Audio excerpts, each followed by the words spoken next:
Hello there, we're back. Welcome along to Transfer Talk. Bruno Fernandes is the name on every Manchester United fan's lips. We will be live to United's training ground and bring you the very latest shortly. Remember, you can get involved, tweet the show at Sky Sports News, use that hashtag Transfer Talk, and there are plenty of other ways to get in touch.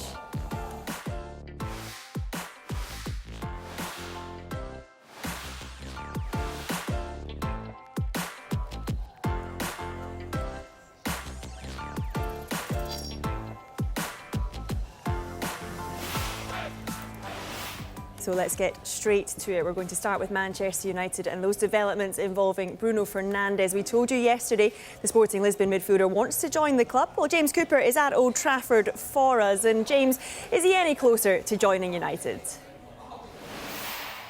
Yeah, it's a funny thing. You say he wants to join the club. I think he's absolutely desperate to be a Manchester United player. I think he was desperate to be a Manchester United player back in the summer. That didn't happen. United not interested then. I think they are interested now. I think Sporting Lisbon would love to do a deal with Manchester United for a variety of reasons. I think want to cash in on a player because they've got a fairly precarious sort of financial situation at the moment. I think Manchester United are in discussions. There's no doubt about that. They're talking to Sporting Lisbon about bringing Bruno Fernandes to Manchester United in this January window. I think he's a player that ticks many of the right boxes for Manchester United. It's a little bit of a surprise, bearing in mind I think we were warned off in the summer on Fernandes. I think they've had a look at him. They've extensively scouted him. I think Mike Phelan and Ole Gunnar Solskjaer were in Lisbon 10 days ago having a look at him playing against Porto, and I think they've decided they like what they saw. I think the other thing about this is, discussions are ongoing between the two parties. I think there's a big gap between what Sporting Lisbon want and what Manchester United at this stage want to pay. That's how kind of negotiations work, and I think Manchester United in their heart of hearts know they'll probably still have to pay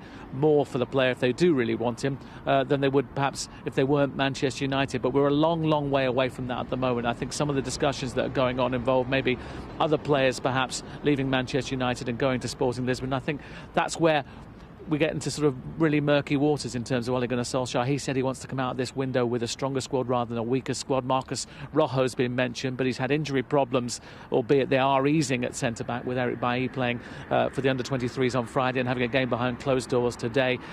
Andreas Pereira has also been mentioned. He's on a 5-year deal at Manchester United. He's shown flashes and flickers this season and certainly plenty of promise. And again, probably somebody that Ole Gunnar Solskjaer wants to keep here at Manchester United at Old Trafford rather than over in Lisbon. So plenty of talking to go on. Yes, time is on Manchester United's side, but I'm being told nothing is imminent, but talks are ongoing. And at 25 years old, a goal scorer and a creator from midfield, it's really what Manchester United and Ole Gunnar Solskjaer are crying out for when you think that the priority has to be top 4 finish at the end of the season, and they're only 5 points off that at the moment. James, thank you very much for bringing us up to speed with this one. And as James said, still work to do, clearly. Manchester United fans, do get in touch. Lots of you already tweeting us. Will says, need to get Bruno over the line quickly. He will be a great signing for us, but won't be enough. Blakey says, Manchester United need more than just Bruno Fernandes. They need a solid right winger and maybe another centre-back as well. And Nathan says, United don't need any more defenders. Our problem lies in the midfield. Get Grealish and Bruno, and then problems are solved. He finishes just by saying, get it done. So yes, get it done seems to be the message from some frustrated United fans, I would say. And how much do United need to get this one over the line, James? I think they've got to, haven't they? The name Fernandes is like the talk of the January transfer window. We're waiting for one deal to go through with Gedson Fernandes, but then second half of January, it's going to be all about this man, Bruno Fernandes, I think. Man United need him. Does he need Man United? I think he needs to step up now in his career. This player excites me, though. This player excites me so much. He scores goals. He's a creative player. He's got experience in the Champions League. He won the Portuguese Player of the Year in Premier League 2 years in a row. He's got everything that Man United are craving and shouting out for. And we look back at past players who've left Sporting Lisbon to come to the Premier League. There's a few names in there. Marcus Rojo, as we were talking about. Ricky van Wolfswinkel, Eric Dyer. Then it gets slightly better, Nani. And then a certain Cristiano Ronaldo came from there. If he can have the same impact as that player, I think United fans will be pretty happy. It's quite interesting to see the language that James Cooper used outside Old Trafford there. He used the word desperate. If a player's desperate to join Manchester United, chances are it's going to happen. Well, Mark, on Monday, James himself was saying that Fernandes is keen. Yeah. So that has changed a lot over 24 hours. Yeah. So that says everything. After what went on in the summer, you would think that this is a deal that they should get done, particularly given their financial situation. James alluded to there as well. Lisbon a lot more willing to do business now than they had been in the summer due to that financial situation. So everything you would have to say is pointing towards this transfer getting done, and the fact that they're desperate for a midfielder as well. It is pointing to it getting done, but it's not getting done. I mean, James Cooper himself was saying this one does seem like it's still really far away, and of course we were talking about it in the summer as well, and you can kind of tell from a lot of the tweets that we've been getting that United fans are getting frustrated with this. They just want to get it over the line. Interesting, James mentioning these other players that could be part of the deal, and I guess, Dave, do you think that could be a bit of a sticking point then? Potentially. I think a lot of Manchester United fans, and we saw this morning on the tweets as well, that perhaps they're a little bit frustrated with the length of time this is taking. But I think it's significant to point out that a lot of the noise on this transfer has been coming from Portugal rather than the Manchester United end. Do remember as well that Fernandes' people were telling everyone in the summer that he was coming to Manchester United, and he didn't, and he ended up getting a new contract, which is always a nice backup for a player when he's being touted around for a move. Manchester United also don't tend to do a lot of business in January. The main ones that stick out in my mind, Alexis Sanchez, and then the only current squad member that was a deal done in January was Juan Mata. So it's not essentially a time that Manchester United do a lot of business. Now, it does seem, as James was saying there, that it is a little bit of a step closer today. Now we're hearing that Sporting might want some players involved in this deal. Now, James mentioned Marcos Rojo. We've spoken already about the problems that Sporting have financially at the moment. You would think if Sporting want Marcos Rojo on a permanent deal, it may prove to be a little bit too expensive. Manchester United might value him at around £20 million. He's got 18 months left on his deal with an option. So that may prove to be too expensive a deal, because Sporting would ideally like more money in cash. The other interesting prospect was that James mentioned there was Andreas Pereira. Now, if he was sent on loan to Sporting for the rest of the season, that may prove a little bit more financially viable for Sporting in this situation. United could also help out in that situation with wages as well. So if either one of those was going to happen, you would say the more likely scenario would be that Pereira would go. However... Well, you think positionally as well, Dave, as well. It's a like-for-like replacement, isn't it? Instead of losing a defender in Rojo. Absolutely, yeah. But you also then think, well, actually, Pereira's been a real part of Solskjaer's team this year, so would he be happy about losing that player despite getting a like-for-like in? Yeah, I think in recent games he's impressed actually quite a lot, and we're talking about Manchester United being short of numbers in the midfield.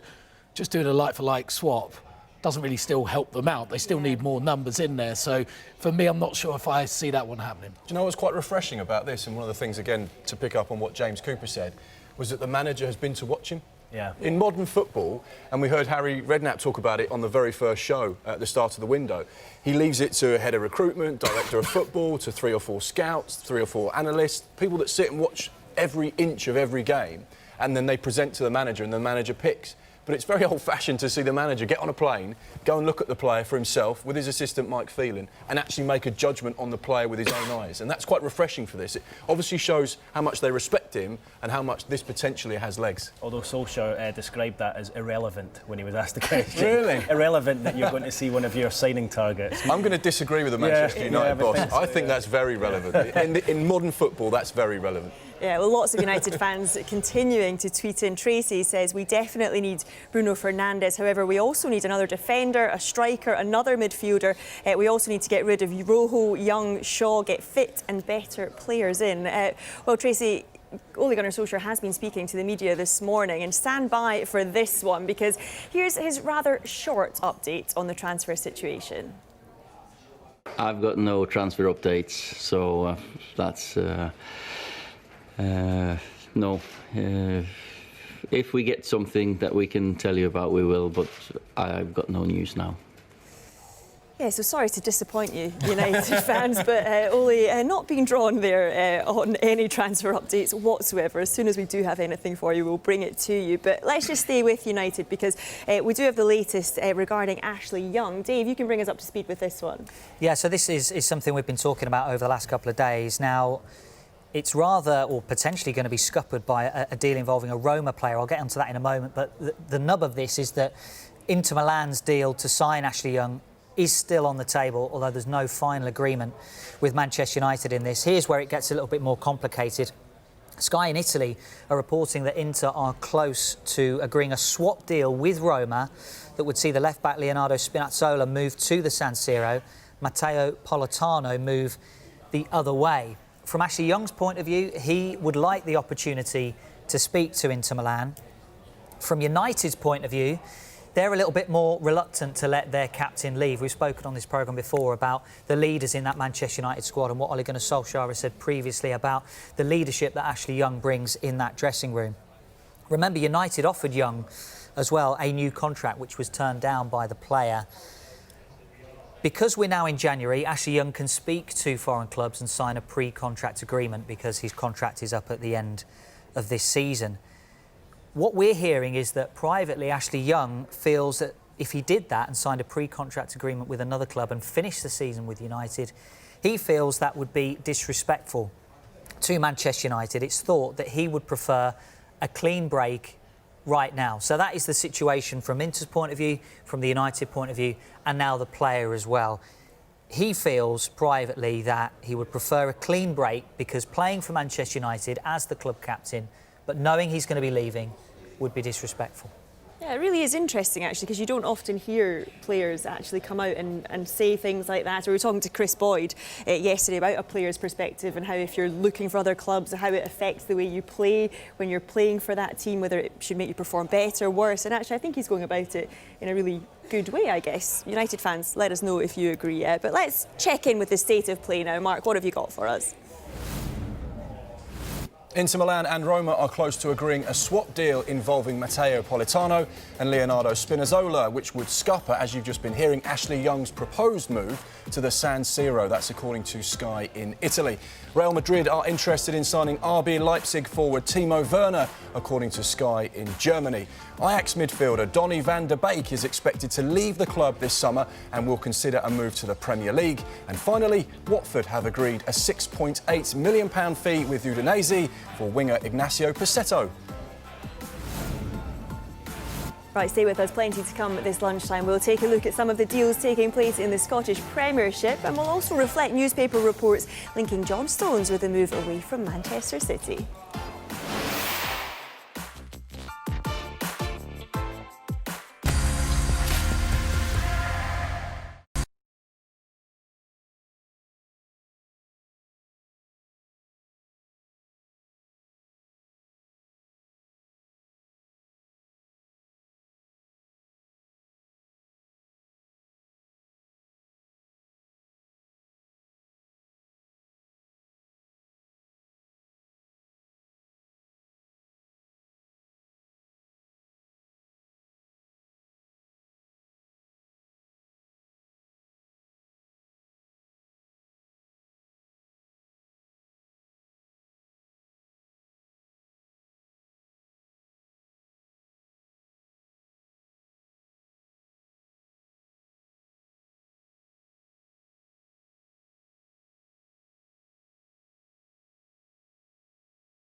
lots of you getting in touch at Sky Sports News using that hashtag transfer talk and talking about reports that have been in the papers this morning concerning John Stones and a potential move to Arsenal. So we've decided we're going to focus on Stones as the subject of our stay or go this afternoon. So guys, boards at the ready. John Stones, should he stay at Manchester City or should he go to Arsenal or anywhere else for that matter? Cast your votes now. What are we going for? Oh, it's split down the middle. Yes, it is. Well, let's start with Only the then. one winner here. Keith Downey, why should John Stones stay at Manchester City? I just think they've got obviously so many defensive problems and trying to bring midfielders back to play. You've got to think a fully fit John Stones, and he hasn't been for this full season. He certainly has been in and out of the team for both form and injury reasons. I think when you've got a fully fit John Stones performing to his best, Manchester City are a stronger team. And I don't know, well, unless he's to go abroad, unless he's to go somewhere in Europe, it's not really going to be a step up for him. Obviously, you mentioned Arsenal. Yes, he could do a job in helping sort out that defence, but is that a step up for John Stones at this stage of his career? I wouldn't say so. So I think for him, he's got everything he needs at Man City. He's got a manager who believes in him. Okay, he has left him out at times this season, but I just think Manchester City, John Stones, I think the way they play football is a perfect fit. Yeah, so Keith, you're a stay. Let's ping pong it over. James, you're a go. Why should he go? 100%. While Pep's there, John Stones is not going to be the number one centre-back at that club. He's made it pretty clear what he thinks about John Stones, in my opinion, by the fact he's brought Fernandinho back in the defence. He's played Rodri at centre-back over John Stones. Now, that's a huge statement that you don't trust your centre-back. Now, he's 25 years old. He's got a lot to offer still. He's got a big future in front of him, I believe. And I believe he'll be better suited somewhere else where he actually can be the number one and a leader. And there's certainly a Premier League side who's craving a centre-back and a leader in their ranks. And we'll talk about that in just a minute. Yeah, we will indeed. Let's get this rally going. Dave, you're a stay. Yeah, I agree with Keith. I agree with everything Keith said. But what I would say on John Stones is actually I would say that it's been more of a reflection on Otamendi, the problems that Manchester City have had this year. It's obviously fairly clear that Pep Guardiola, since that Norwich game, I think towards the start of the season, doesn't want to play Stones and Otamendi together. However, all the murmurs that you hear coming out of City is that actually Otamendi is the one perhaps closer to the door than John Stones, and I always think that Pep Guardiola has shown a lot of faith in John Stones. And if there's an opportunity, the problem that City have is that they haven't been doing particularly well. Now, if City were flying at the top of the league, Guardiola could possibly play Stones to essentially play him back into form.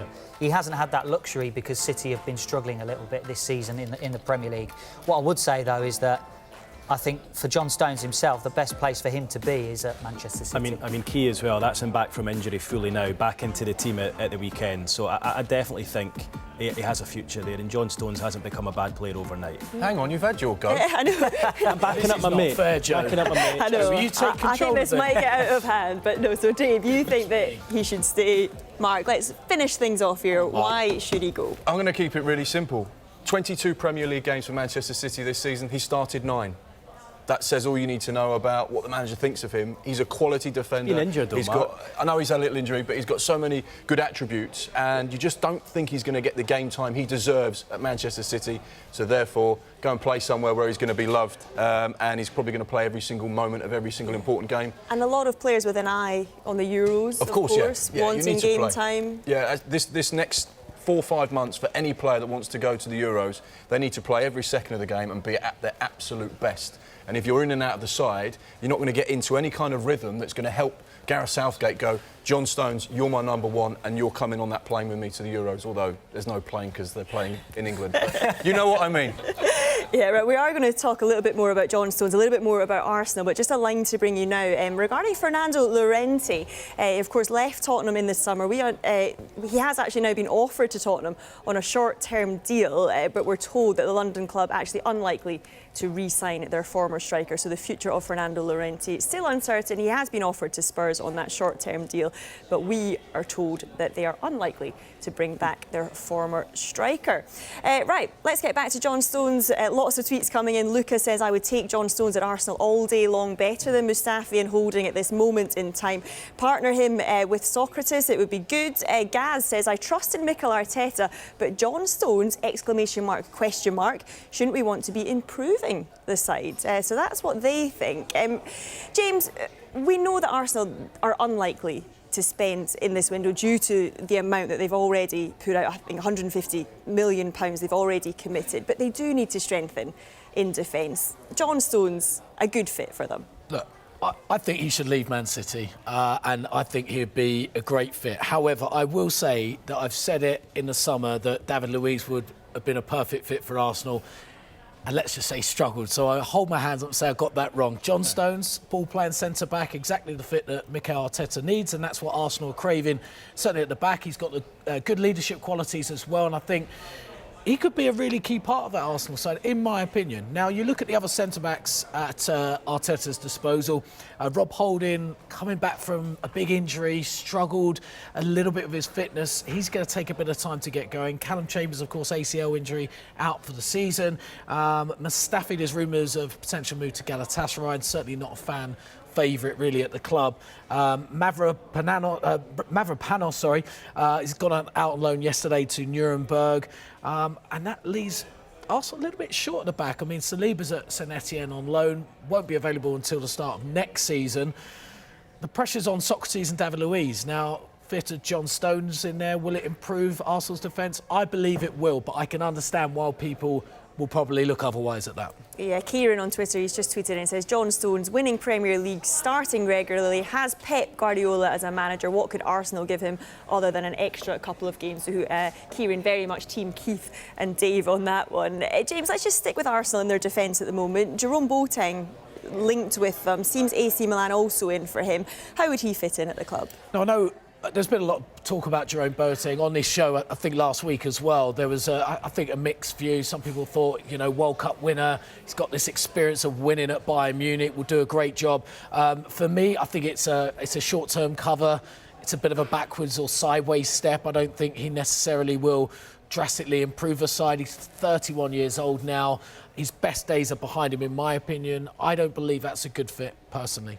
You've got to think Arteta will be given something to spend, whether it's this window or in the summer. You'd like to think if he's coming in, he'll want to sort of sprinkle his own touch to that team. The key wording of this, it came out in the summer, is that they won't be making any signings that require a significant investment, and that is because they've committed that £160 million to players over the course of the season. That doesn't mean they can't add, and you would like to think when Arteta came in, he would have asked the question that he can add, and you would think that defence would be the place. So you would expect, whether it's this window or the summer, he's allowed to bring in one or two players of his own, despite that outlay in the summer.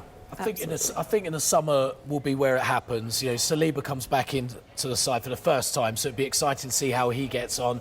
And I think then the club will look at Arteta and go, OK, we've given you time now. We've seen what you've done.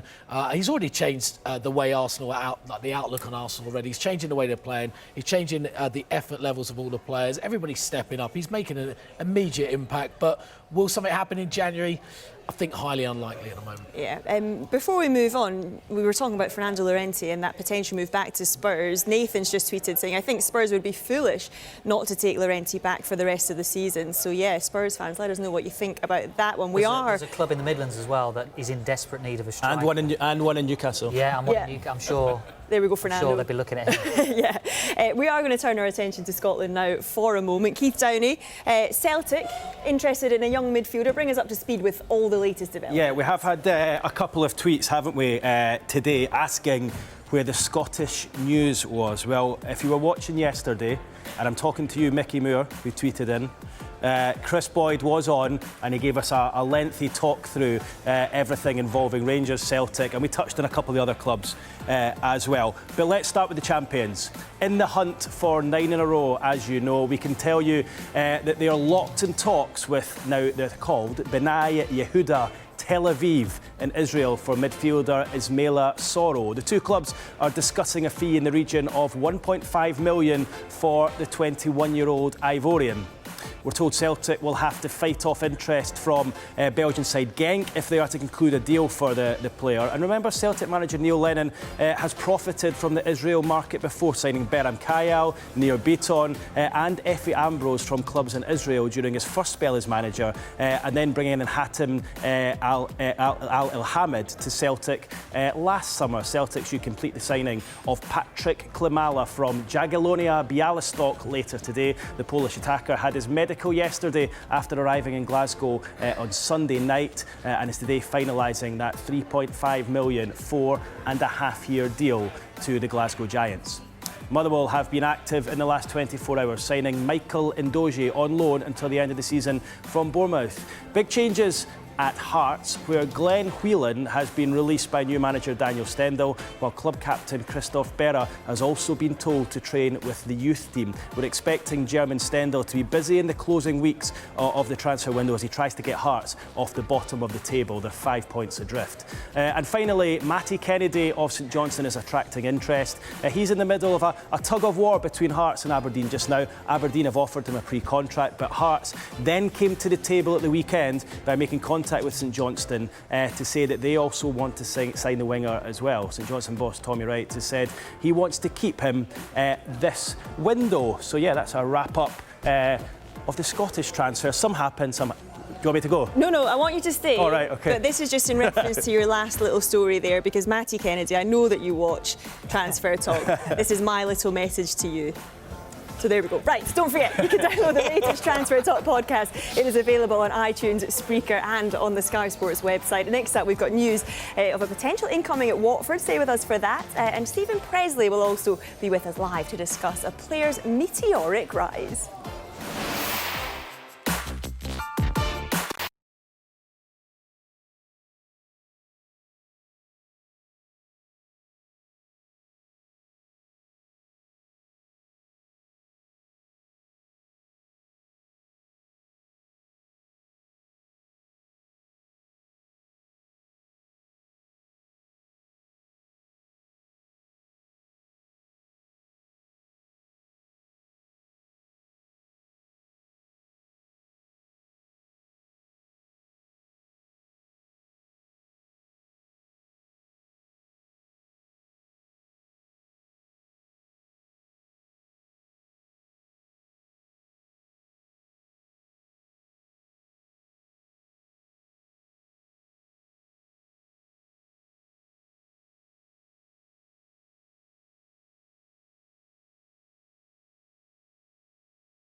Welcome to Transfer Talk. Good to have you with us. Let's take a look at some of the top transfer lines from across the EFL.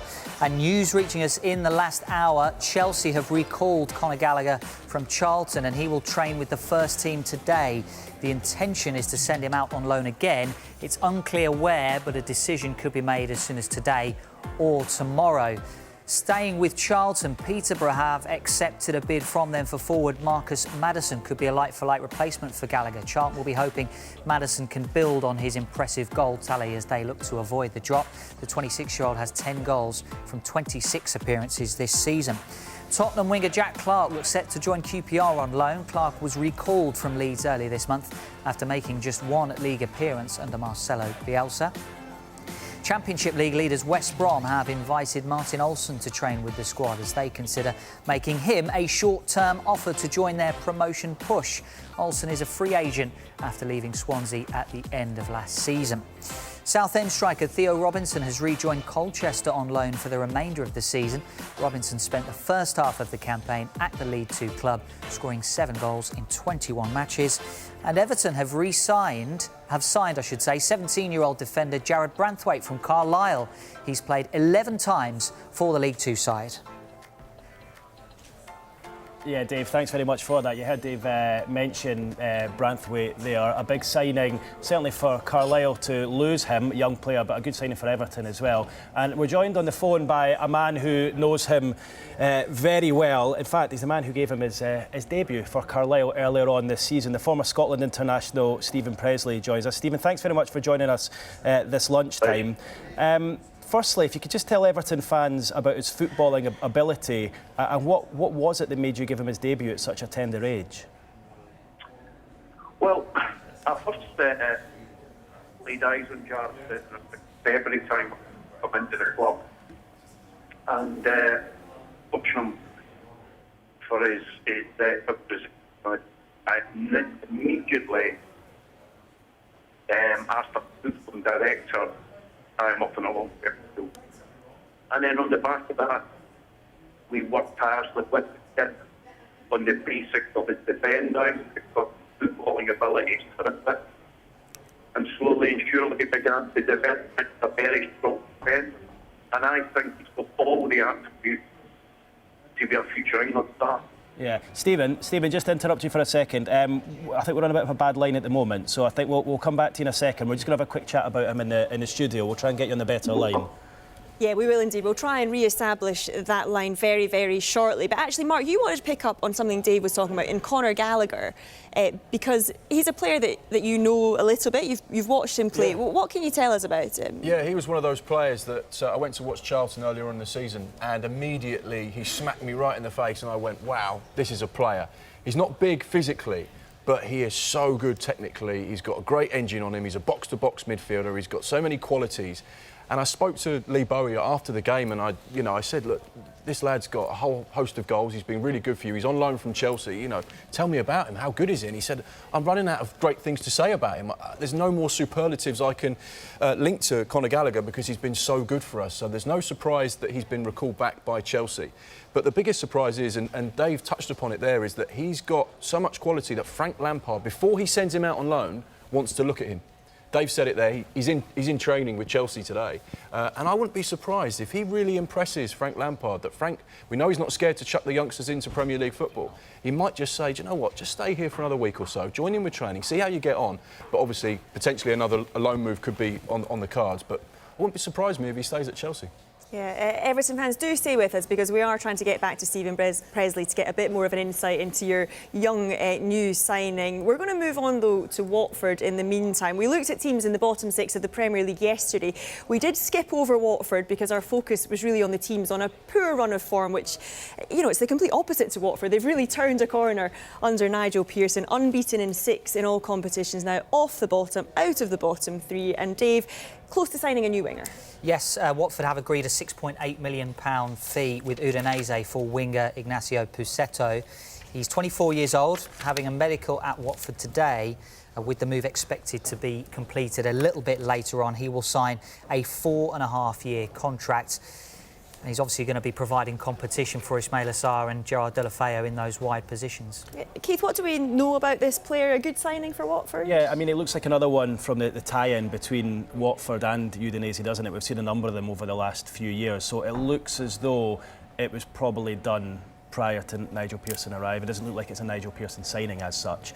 I'm told he can play anywhere across the front line, particularly off to the side, and is very hard-working defensively as well. So, you know, when you're fighting near the foot of the table, you need the players who are going to put it in for you. It sounds as though he is going to be one of them. The biggest question for me is, where does he fit into the team? Because they're playing so well just now. You mentioned Delafeu. He's been good all season, but since Pearson's come in, he's put the end product to his game, which we didn't see at the start of the season. And then we've seen Ismaila Sarr, who's been excellent. So good, I put him in my fantasy team actually, the last couple of weeks. Got a couple of assists and a goal or two. So yeah, I don't know where he fits into the team, but it certainly gives Nigel Pearson another good option. Yeah, Keith's fantasy team tips coming your way. It's our new feature next week. So yeah, potential winger coming in. Our reporter Gary Cottrell, though, telling us they're really looking to strengthen in defence this window. You'll remember, of course, they had Danny Rose in on deadline day in the summer. They failed to get that one over the line. Dave, where should they be looking in terms of strengthening in defence? Yeah, I mean, you mentioned it there. They had Danny Rose in the building on deadline day, but it never managed to get done. So it was clear from the summer anyway that they were looking for a left-back, and you would think that they would still be looking for, in particular, players that can play in defence. Now, whether that is going to be left-back or it could end up being actually centre-back, because they do have a little bit of depth in the left-back position, so it could well be centre-half that they look for. And Nigel Pearson, what he has, done since he's been at Watford is he has tightened them up defensively, made them organised, made them tough to beat. So if he can bring in another centre-back, I think he might be looking to do something like that. I think a lot of Watford fans might have been obviously incredibly concerned by the fact they were sitting so low down and Nigel Pearson's working wonders. One player I want to highlight is Doucouré, Abdoulaye Doucouré, and I honestly thought he almost was my prediction pre-show, actually, to say that he was going to go in January, because he just, to me, he just offers so much to so many Premier League sides. He's big, he's athletic, he's strong, he's powerful, he gets forward, he's got loads of Premier League experience. But now the turnaround in Watford, I think Doucouré's really believing in what Nigel Pearson's doing. And I think he's pretty settled, certainly this year, to stay there, which I think will delight Watford fans. And he's playing in a more advanced role, isn't he, Doucouré, under Nigel Pearson? He is almost a number 10 now. Yeah. And he's doing really well in that position, so hats off to Nigel Pearson. Yeah, absolutely. Watford fans, let us know what you think. Who do you think you should sign in order to strengthen that defence? Use that hashtag #TransferTalk. But I'm very pleased to say that we do have Stephen Presley back. Keith, back to you. Yeah, Stephen, thanks very much. I'm glad we've got you back on. I don't know where you are. I'm not sure if you're in Carlisle or there's no phone signal up there. No, I'm in Leamington. All right, OK, we'll let you away with that. Now, the last words I heard was you saying England international. So can you just kind of give us a little bit more on what you were saying there?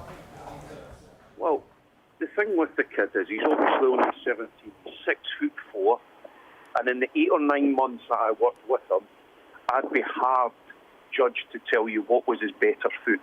He's a terrific football player.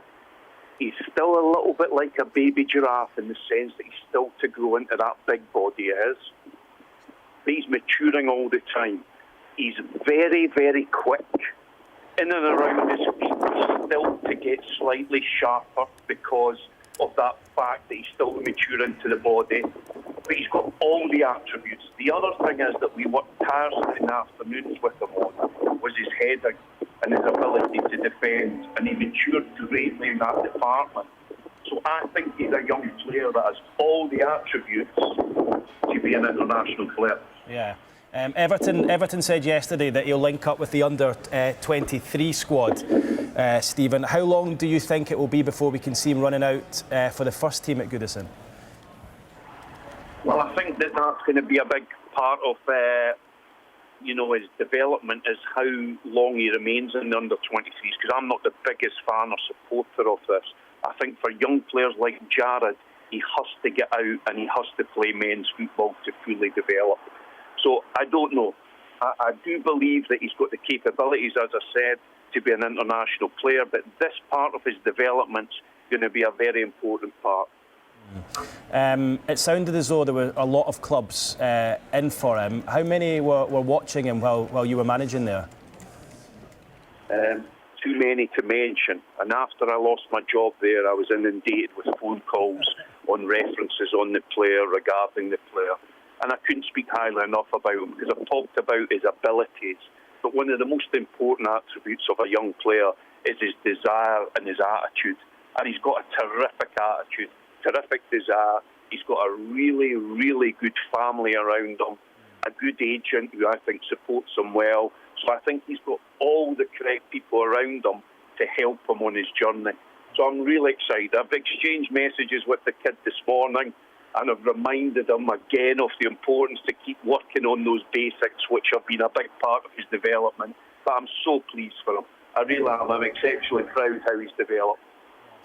He's got a good agent, a good family, a good former manager by the sounds of it. So on to yourself. I don't know about that. That's the one question. What about you then, Stephen? Are you looking to get back involved since you left? Of course. And I'm bitterly disappointed because I felt that Carlisle was a club that I could really develop by bringing on players like Jarrad, Branthwaite, and bringing through a young, energetic team. But the journey was going to take 3 or 4 years. The journey was not going to take 3 or 4 months.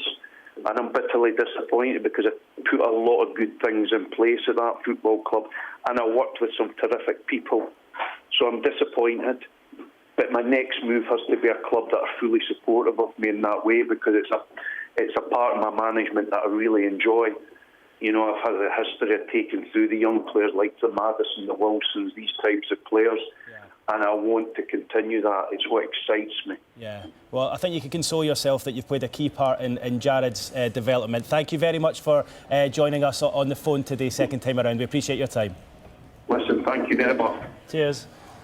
Yeah, brilliant to hear from Stephen Pressley there. Getting a really nice insight into Everton's new young signing there. And I've no doubt that Stephen Pressley will be back working in management very, very soon indeed. Right, keep your thoughts coming in. Use that hashtag Transfer Talk at Sky Sports News. Next up, we'll be discussing all things Norwich and Brighton.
Welcome back to Transfer Talk. Time to check in with the state of play and Dave.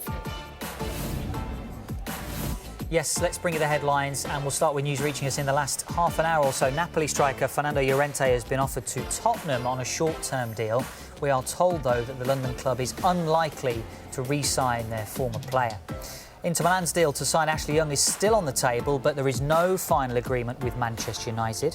Real Madrid are interested in signing RB Leipzig forward Timo Werner. That's according to Sky in Germany.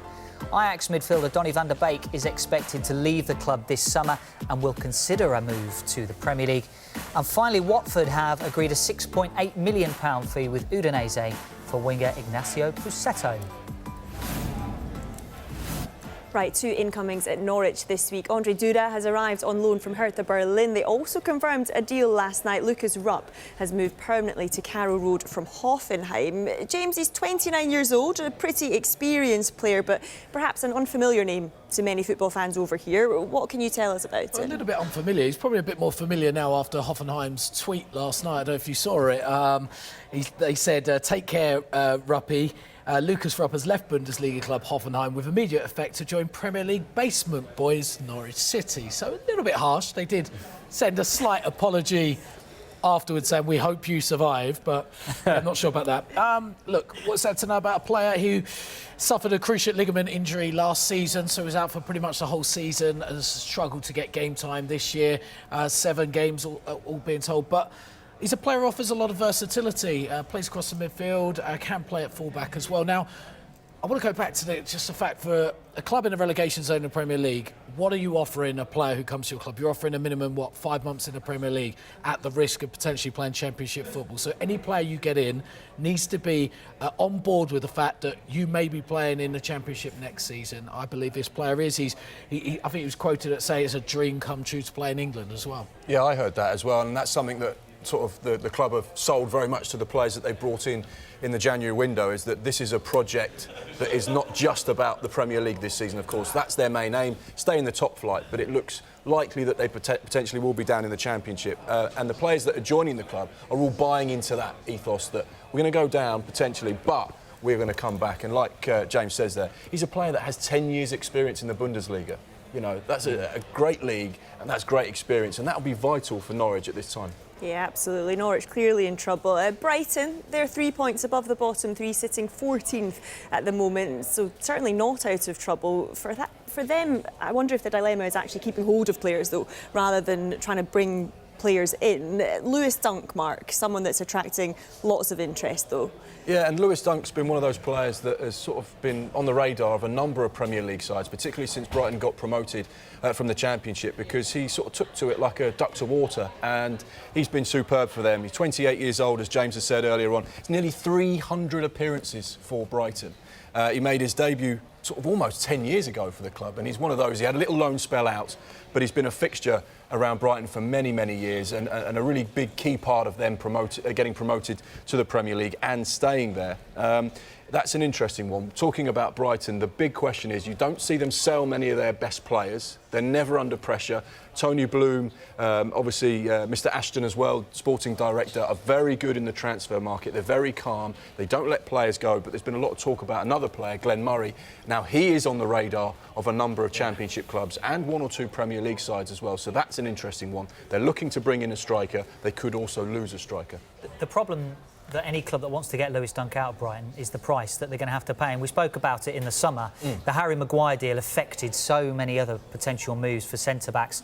It meant that Burnley could charge more for James Tarkowski. It meant Brighton could charge more for Lewis Dunk. It meant that Bournemouth could ask for more for Nathan Ake. So the fact that other clubs are looking at Lewis Dunk isn't a surprise, but the problem they're going to have is the money they're going to need to spend to get Lewis Dunk out of Brighton. Yeah. But is it a problem when you're getting a player with the experience of Lewis Dunk, captain of Brighton, a leader, 28, I would say, for a centre-back, approaching his prime, really, in that position as well. Now, for me, I think he's fantastic. And Brighton fans, you're not going to like it, but I think he needs to go. He needs opportunity now to be playing in front of, well, bigger crowds, bigger opportunities, European football. And I think there's a lot of the clubs at the top half of the table who would really love the services of a Lewis Dunk. He's coming to that stage in his career now, isn't he? If he doesn't go soon, you know, I'm kind of backing you up here. If he doesn't go soon, he's probably going to be at Brighton for the rest of his career. It's just one of those ones. I mean, 28, you kind of forget he's that old. In my head, I was thinking he was younger than that. So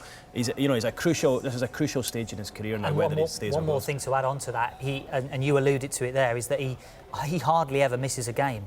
Clubs, I think it's probably underplayed the emphasis that recruitment people put on a player's injury history, and if he is fit every single game, that is a massive tick in a box for clubs looking to sign players. Absolutely. Yeah, we mentioned Watford turning a corner a little earlier on. Southampton, another club that have put together a really good run. They've moved right up that table. They're 5 now without defeat. And again, I guess for them, it will be so key to keep hold of players. Shea Adams, someone again being linked with a move away. Mark, what do we know about his future? Yeah, incredible rise for Southampton. When you looked at what happened at home to Leicester City, you thought they were doomed, but it's now 7 wins in 10 in all competitions, and all credit to the players and manager Ralph Hasenhüttl for turning things around. You touched upon Shea Adams there. He's a player that really, it's safe to say, things haven't worked out since he joined the South Coast club over the course of the summer. Last season for Birmingham City, 22 goals in 46 games. It's 0 goals in 19 games in the Premier League, so it's not gone well for him. But it's our understanding here at Sky Sports News and Transfer Talk that he will not be going anywhere in this window. They paid around £15 million for him, and despite not having the greatest season, they do not want to let him go. He's very much a part of their plans and very much seen as a key backup to the main man, Danny Ings, who has just been absolutely brilliant. I tell you what, Mark, he looked very good when he came on against Leicester at the weekend, didn't he? Yeah. Really, really good. And sometimes it takes a little bit for them to find their feet in the league. But when you look at Southampton now, you've got Danny Ings scoring for fun, you've got Shea Adams there as well, you've got Shane Long, who obviously gives everything to the jersey. They've now got lots of options, and they look a completely different prospect. Do you know what? One thing, confidence. Yeah. That's it. Yeah, well, it'll be really interesting. We understand he's going nowhere. We'll see what happens. Well, that is it for Transfer Talk this lunchtime. Thank you to James, to Mark, to Dave and to Keith. And thank you to you guys at home as well for tuning in and getting involved using that hashtag Transfer Talk. Remember, Good Morning Transfers returns tomorrow morning. It's back at 9 o'clock. And Transfer Talk, it returns tomorrow. That's from midday. We will also have a famous pop star on the show. I cannot believe Who's that, it. Joe? I honestly can't believe it. Contain yourself. I'll give you a clue. I'm not feeling very blue about it, but yeah, make sure you tune in to find out. Dharma Sheth, Cavi Solokol return with the Transfer Show. That's at 7 o'clock tonight.